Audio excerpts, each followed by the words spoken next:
let's dig into this. Joining us right now is CNN political commentator Bakari Sellers and CNN senior political commentator Scott Jennings. Morning, gentlemen. Scott, as a political messaging exercise, do you think the Trump team is doing a good job of it so far? Well, I think Scott Bessent is doing an excellent job. I think the Treasury Secretary talking about the end game, as we just heard, the 70 countries that have called, and really also some tough messaging on China today, talking about the leverage that the United States has.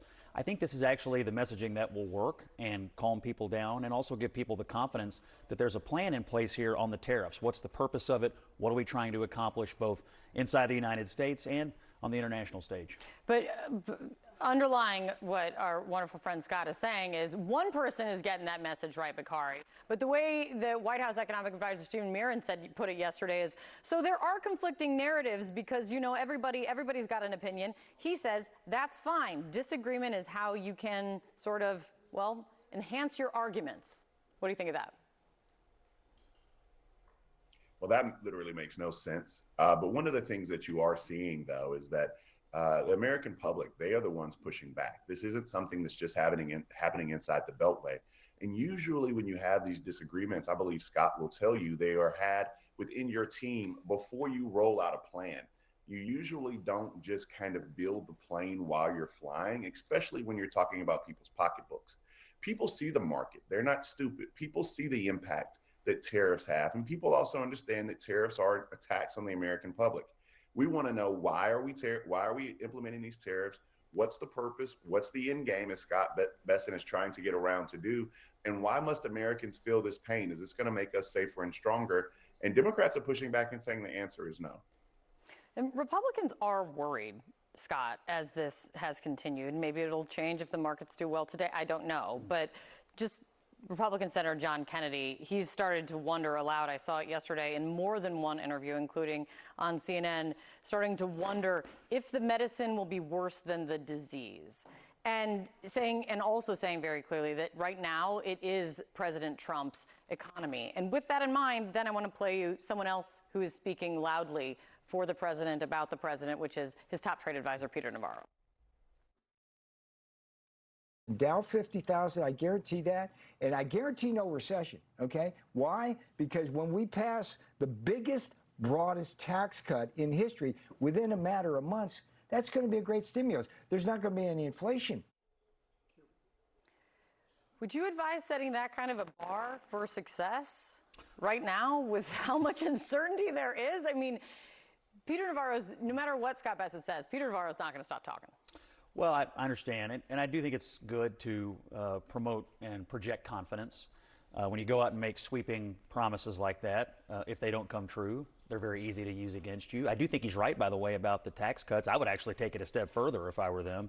And not only would I talk about the individual tax cuts being made permanent, I would be proposing massive cuts or an elimination of the capital gains tax right now. I'd be projecting and throwing out the idea of cuts in the corporate tax rate, because right now you have Democrats out there who've now found their free market and low tax bona fides, and they're feeling that spirit right now. So let's see how serious they are and try to get them on board with even further reductions in taxes on corporate activity. So let me actually continue this with where Scott's going here, because you also now, Bakari, have the president's the U.S. trade rep testifying before Senate Finance today. And according to the prepared remarks, he is going to say, in part, that the president's, quote, strategy is already bearing fruit, and that nearly 50 countries have approached me to discuss the president's new policy and explore how to achieve reciprocity.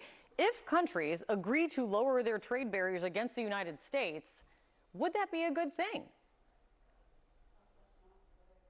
Yeah, I mean, I don't think that anyone can sit up here and honestly say that that would not be a good thing. But what countries are going to lower them? When is this going to happen? What has to happen before we get to that point? And Scott now and Peter Navarro are simply saying it's going to be okay. Just put your faith in Mike Johnson and the legislative process, because although the tariffs may not work out the way we want to plan it, we will have this tax bill that we don't even know what's in the tax bill yet. We don't know what it looks like, but it's going to be broad and it's going to prevent a recession. One of the things that the American public want, competency and consistency. Those are the two. I mean, that's it. Just competency and consistency.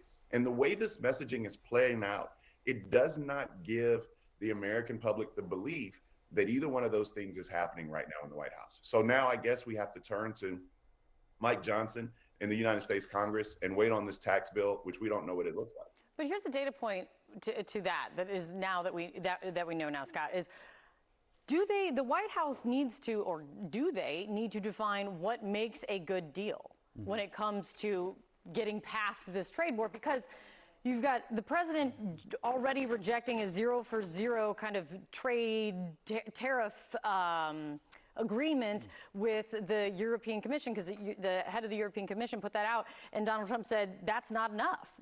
So what's a good deal? Well, I think it's probably different for different countries. I mean, what's good for us to do with Vietnam or the EU may be different from a smaller country or a country that makes different but things.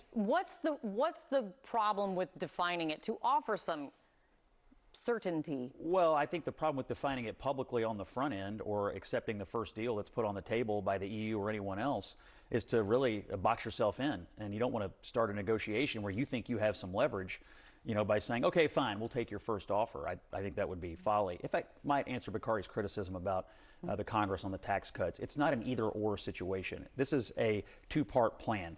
Part A is the tariffs and what Trump wants to do to restructure trade. Part B is the Congress has to do its job on making the tax cuts permanent, doing more to unleash American energy, and the other changes they want to make in reconciliation. It's not that one is a substitute for the other. They have to work together.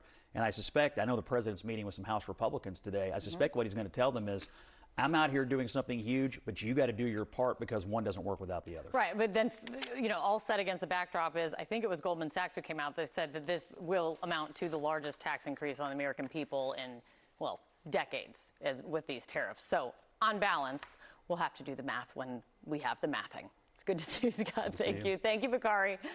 John?